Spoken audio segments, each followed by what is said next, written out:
Hello, I'm Daniel, And I'm Patrick. and this is CEO Acting Lessons.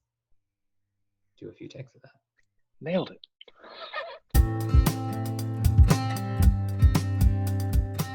Hello, everyone. My name is Daniel, And I'm Patrick. and welcome to the first episode of CEO Acting Lessons. We're going to be looking at multiple CEOs over the coming months and about how they perform on stage, not just as public speakers, but from the perspective of people with theater backgrounds like Patrick and myself, who have also gone and gotten their MBAs. And we're going to mix that idea of what it is like to be a performer who can also give important business information to your audience. And on that note, we put together a simple guide based on today's example, which can be found below. Now, Daniel, who is our first subject for today, and why have you chosen this speech? I've chosen one of my favorites of all time for today. No one else can be our first person than Steve Jobs. Steve Jobs is a CEO. If you don't know him, which I assume you do, he was the former CEO of Apple. Unfortunately, he is now deceased, but he was one of the most impactful people in contemporary times, both for his business, but also for his connection to his audience. And he did one thing really right, which is he really related to his audience. He felt like one of them. And there's no better speech that exemplifies that than his release of the iPhone in 2007. Let's do this. This is a day I've been looking forward to for 2.5 years.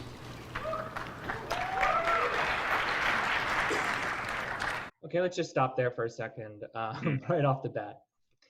So I wanted to just express something to you that makes you think a little bit about how you can start a speech. And what I just did is I thought about what I was going to deliver to you. I did something we as actors called acting as if you're finding your thoughts. Steve Jobs knows what that first line is. He's probably rehearsed that 1,000 times in his bathroom mirror, as I'm sure you will. Remember, this is a speech he's giving that is going to change the world. But yet he sounds like he's thinking about it. He goes, and then he delivers. And that's just a really great tool that you can start off with right at the top. It's very hard to do once you're in the middle of it, trying to remember what you say next. But right at the top for your first line, let it feel natural that you're coming up with something. It's a very easy, but very exciting tool to use that elevates you as a public speaker.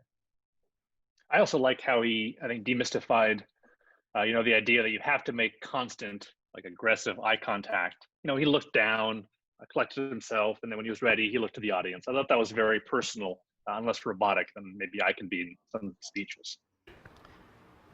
And Apple has been, well, first of all, one's very fortunate if you get to work on just one of these in your career. Apple's been very fortunate.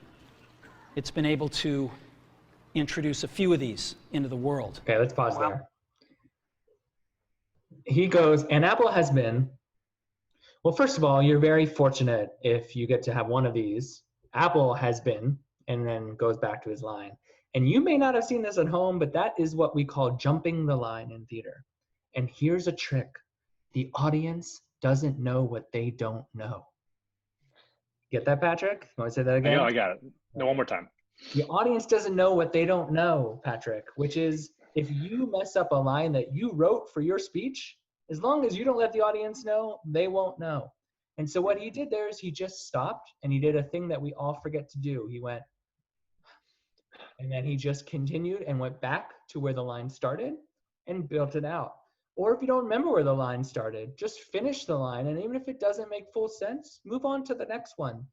You'll be surprised how many actor friends of mine have come up to me afterwards and said, did you catch how I messed up that one line in the middle of Act 2? And I have no idea what they're talking about because they're trained enough to just keep going. And an audience really wants you to succeed is another thing. They want you to succeed in a public speech. So take that and go with it and just say, I'm going to keep going forward because they want me to keep going forward. They don't want to make it awkward. I don't want to make it awkward. Let's move on. I don't want to make it awkward.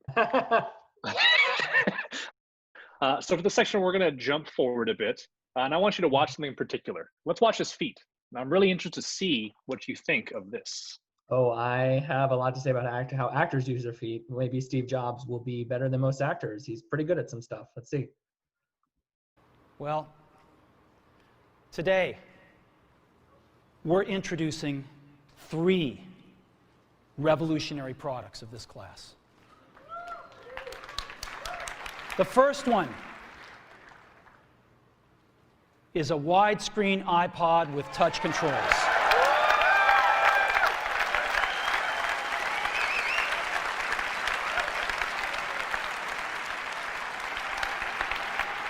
The second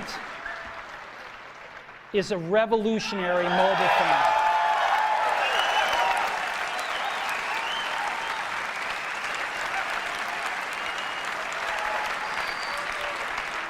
And the third is a breakthrough internet communications device. Let's stop here. I think you get the picture. Mm-hmm. Yeah, what'd you think?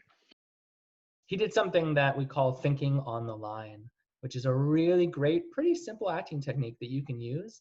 Again, it takes you a little bit above what people in public speaking will tell you, which is if you have something that you want to talk about, then you stop and you deliver it. But if you're not sure what that next thing is, I'll tell you now what the next thing is. Looks a little different with my head, but you get the sense of what I'm talking about in terms of I, again, am very intentional with how I move, and goes back to that very first moment where he acts as if he's thinking it through. And a great place to do that, man, are lists, especially lists of 3. That's a magic number. They always say comedy comes in 3s. The last one is the punchline. Pretty similar when you have a good list, try to make them 3, just a little aside. But when you have a list of any point, to hit each point, to introduce it while you're moving, and stop and deliver it. Well done, Mr. Jobs. The only problem is your feet need to stop when you stop. He has these fidget feet. They keep kind of rocking him back and forth. It's going to happen, but I wish he could have improved that a little.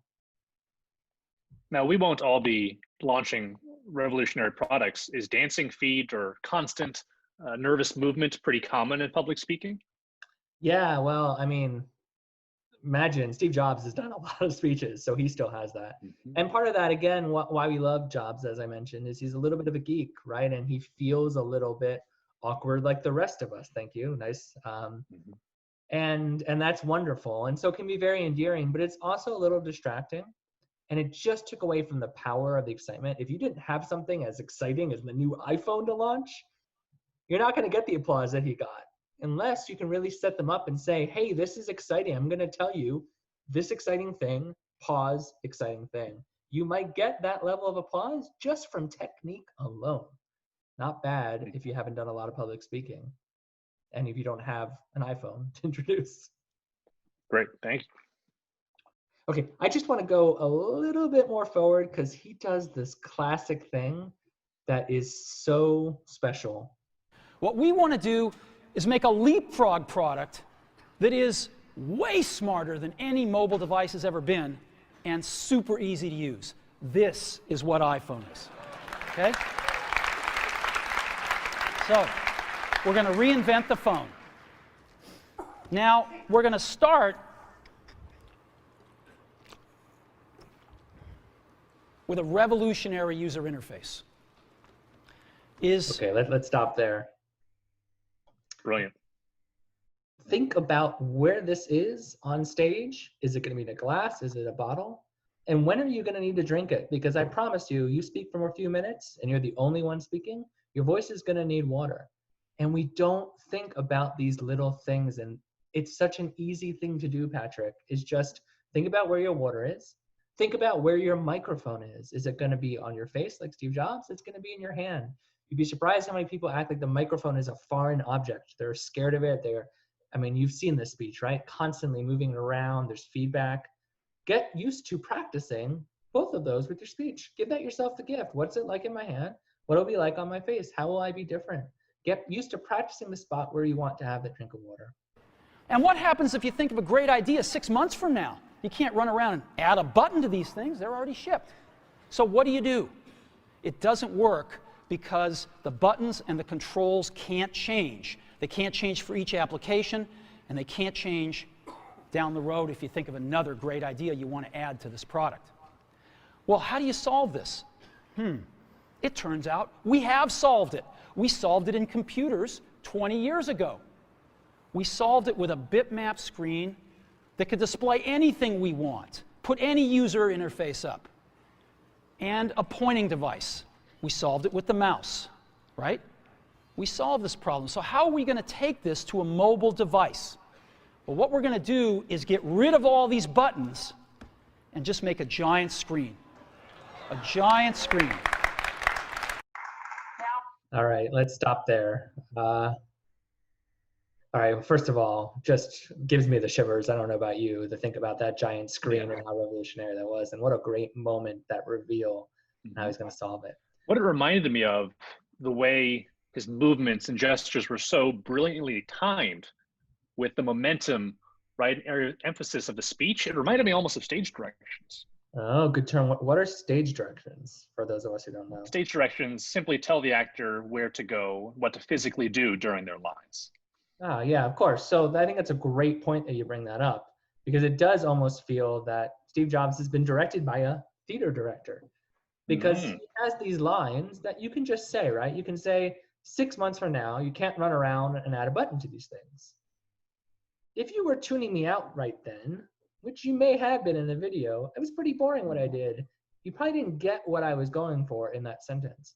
But what he does is he says, 6 months from now, you can't turn around and add a button to these things. Two things happen there. One is he demands your attention. He's doing that physically as well as vocally. He's giving you something to catch on to. And second is he's just explaining the story one more way to really allow you the full experience. If it's a large audience, you see things about how he feels with his arms, because you're not necessarily going to see his face. You get that really nice close-up of me right now, and you can see how I feel about things. But if I'm really, really far away, you might need my arms to tell this story. The way you talk about gestures for a small audience versus big reminds me of the difference a bit between film and stage acting. Yeah, so that's a great way, I think, to wrap up, because we are on film here. And it is to show you that you really get a sense of what I feel about something without me doing very much right now. But if I was 1,000 yards away from you, I might need to tell you that you are getting a really good feeling about what I'm giving to you right now. And that will allow you to really have the same relationship. And it will feel very awkward, but again, if you go sit there and watch someone else, you'll get it. And just take some practice. Well, that's all for today. Thank you for watching CEO Acting Lessons. If you like what you saw, please subscribe and check out our other videos. And as always, right below me here is today's toolkit. So please take a look at that, and we'll see you next time.